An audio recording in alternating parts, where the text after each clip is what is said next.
Hello and welcome to Data Science for Everyone. Today I'll be teaching you string manipulation in Python.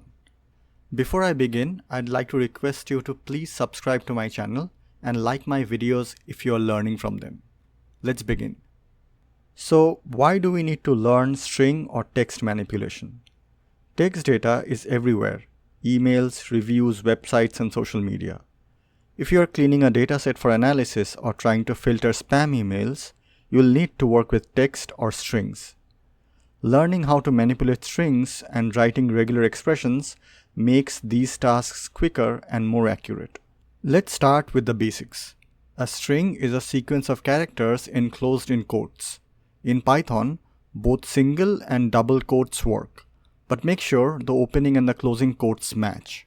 If your string includes a quote character, you can avoid confusion by using the other type of quote to wrap the string. Python gives us tools to work with strings right out of the box. Let's say we have a string data science. To find out how many characters it has, we use the len function, which will return 12 including the space. The function str is used to turn data types into strings. Here we are turning the number 42 into a string. Now imagine we have two strings, machine and learning. If we want to join them together into one string, we can use the plus operator. We can also add an empty space between them as well, as demonstrated. We can access each character in a string using its position or index. Let's take the string notebook. To get the fourth letter, we write the string name and in square brackets 3. This is because in Python, indexing starts at 0. That returns an E. We can also use negative numbers. The -1 index gives us the last character, which is K. Slicing lets us extract parts of a string. We do this by writing two indices with a colon, start, :end in square brackets. For example, analysis 0:3 gives Anna. The end index, which is the fourth character, is not included. Leaving out the start or end tells Python to go from the beginning all the way to the end. We can also control how many characters to skip using a third number in slicing. If we write predict and in brackets 0:6:2, we'll get PEI, skipping every other character. If we want to reverse the string, we write ::-1. And Python gives us the string backwards. In many data-related tasks, changing the case of strings is necessary.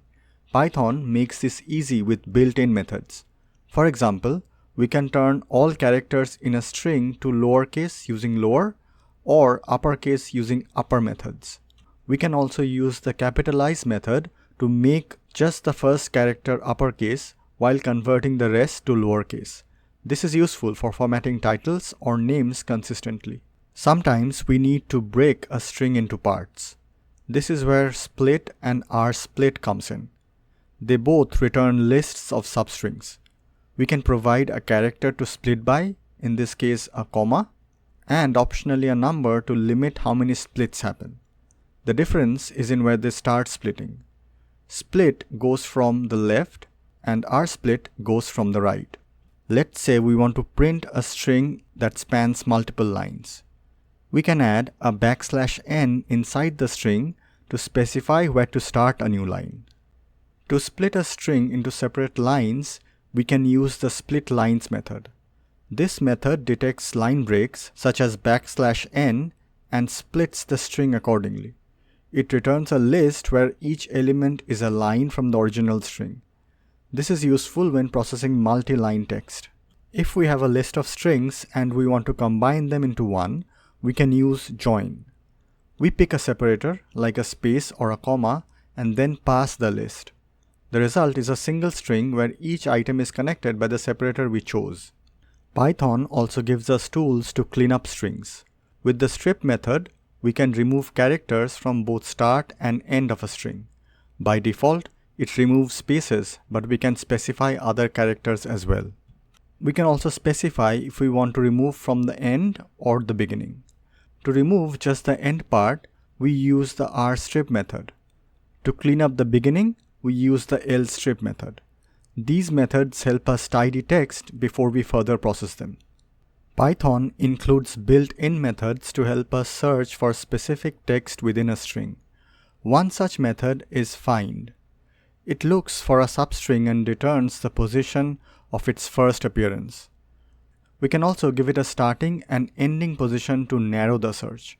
For example, if we look for the word the in the string look at the tall tree, find will return 8, which is the index where the word the begins.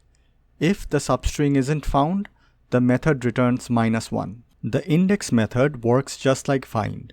It also returns the position of the first match, and we can give it an optional start and end points. The key difference is that index raises an error if the substring is not found, instead of returning -1. To avoid errors when using index, we can use a try and except block. This lets us catch the error and handle it gracefully. In this example, the code inside the try block attempts to find the substring. If it is not there, the except block runs instead. If we want to count how many times a substring appears in a string, we use the count method. It returns the number of times the substring shows up without overlapping. For example, in the string fruit is healthy, fruit is tasty, count fruit returns 2. We can also limit the count to part of the substring by giving it a start and end positions. If we count between indexes 0 and 20, it returns 1 instead of 2. To change parts of a string, Python offers replace method. It takes the old substring, the new one, and an optional number to limit how many replacements to make. Let's say we have a string called the house is a nice house. We can replace either all the house substring to cabin or the first one as demonstrated. In newer versions of Python, there are 3 main ways to format strings: positional formatting, formatted string literals, and template strings. Let's look at positional formatting. Now let's focus on a technique called positional formatting. Positional formatting, also known as interpolation, means inserting custom text into a string. It's used for things like showing error messages or customizing function output.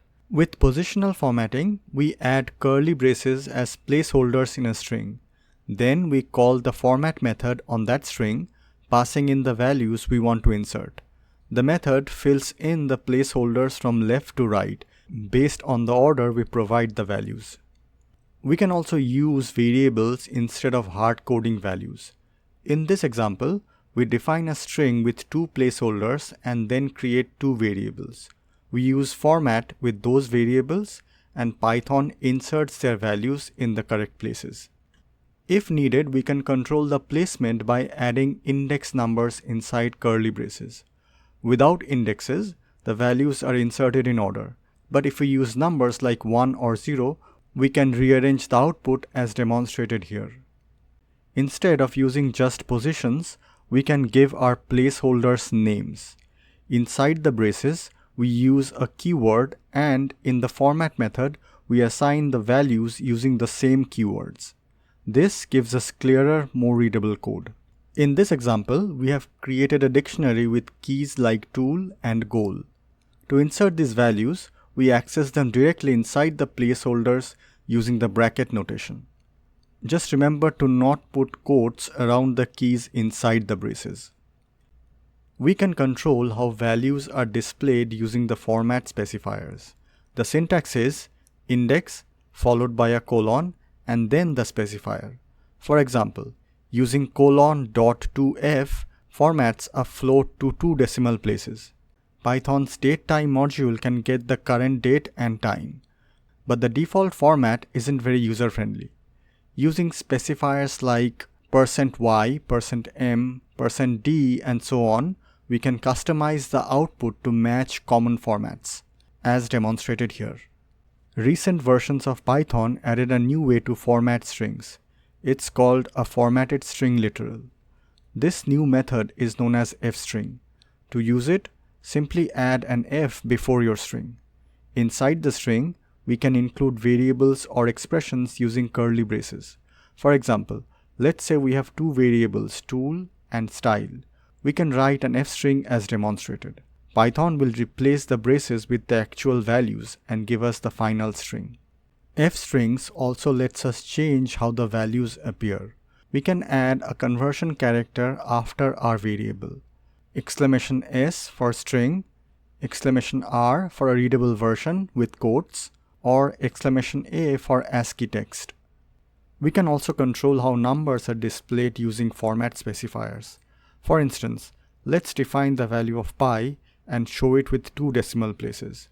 By writing the f string with the number :.2f, Python will round the number and format it as a float with 2 digits after the decimal. Dates can also be formatted with f-strings as demonstrated. When working with dictionaries, we might want to insert a value based on a key. In f-strings, if we try to use a key directly, Python will throw an error. That's because dictionary keys need to be in quotes as demonstrated. Remember, a string is just a text inside quotes. But what if the string also includes quotes? In that case, we need to escape those quotes with a backslash. This tells Python that the quote is part of the string, not the end of it. A powerful feature of f-string is doing math directly inside them. If we define 2 variables, x and y, we can calculate x times y right inside the f-string. We can even call functions inside an f-string. Suppose we have a function that adds 2 numbers.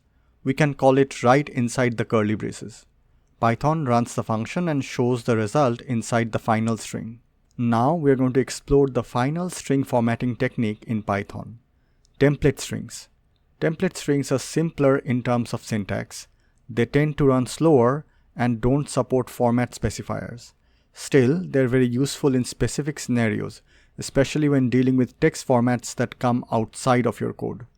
Template strings aren't built into Python by default. We need to import them from the string module. To start, we create a template using the template constructor, passing the string as an argument. In this string, we'll use the $sign to mark the placeholders. Then use the substitute method to replace those placeholders with actual values. We can include multiple placeholders in a single template. For example, suppose we have 2 variables. We can create a template string with 2 placeholders and use the substitute method to fill them in. The result is a formatted string with the variables inserted. There are situations where we need to follow a placeholder with more text. In those cases, we can use curly braces around the placeholder. This tells Python exactly where the identifier ends as demonstrated. If we need to include an actual $sign in our string, not as a placeholder, we can use 2 $signs. This escapes the character, so Python knows we're not trying to insert a value. Now, if we use the substitute method with a dictionary that's missing values for some placeholders, Python will raise an error. That's because every placeholder must have a matching value when using this method.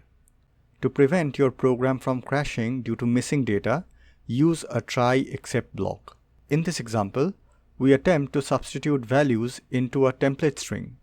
However, only the name is provided. The age is missing.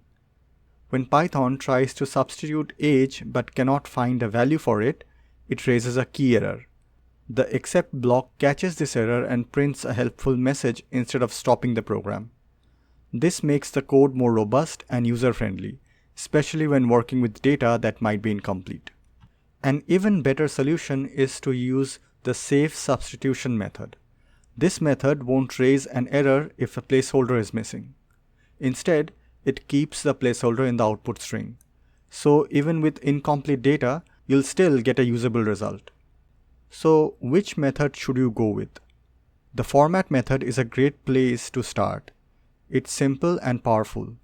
Once you are comfortable with that, move on to f-strings, which are cleaner and faster. Use template strings only when working with external or user-generated content, where safety and clarity are more important than speed or formatting power. With that, we have come to an end of this tutorial on string handling in Python. In the next video, I'll be teaching you how to use regular expressions in Python. So stay tuned and subscribe to my channel. Thank you.